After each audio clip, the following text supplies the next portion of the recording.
Hello, welcome back to our channel. അപ്പോൾ ഇന്ന് നമ്മൾ ചെറിയൊരു രാവിലത്തെ വിശേഷങ്ങളാണ് ഇതിൽ കാണിക്കുന്നത്.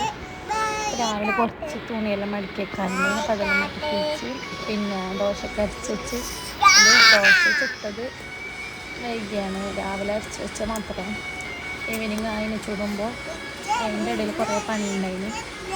കപ്പാട്ടിൻ്റെ തുണിയെല്ലാം എടുത്ത് അങ്ങനെ ദോശയെല്ലാം ചുട്ടെടുത്തിട്ട് പിന്നെ പാലാക്കി. ഉച്ചക്ക് പാൽ കൂട്ടുന്ന ആളുണ്ടെങ്കിൽ കമൻ്റ് ഇട്. അങ്ങനെ പാലാക്കി പാൽ കൂട്ടി അപ്പെല്ലാം തിന്ന് ഇന്ന് രാവിലെ ഇതിൻ്റെ പണിയായിരുന്നു. ഇതിലേക്ക് വലിച്ചിട്ട് അതിലെ സെറ്റാക്കി വെക്കലായിരുന്നു ഇന്നത്തെ പണി. രാവിലെ തന്നെ മോളെ സ്കൂൾ ആനുവൽ ഡേ ആണ്. അപ്പോൾ അതിൻ്റെ കുറച്ച് ഓൾ പഠിക്കുന്ന ഇടയിൽ കണ്ടത് അതാണ്. ഓൾ കുറച്ച് അതിൻ്റെ നോക്കിയിട്ട് പ്രാക്ടീസ് ആക്കുന്ന. പിന്നെ വലുതായിട്ടൊന്നും വിശേഷങ്ങളൊന്നും ഇല്ല. അപ്പോൾ ഇൻഷാ അല്ലാഹ് പുതിയ വിശേഷങ്ങളുമായി നാളെ കാണാം.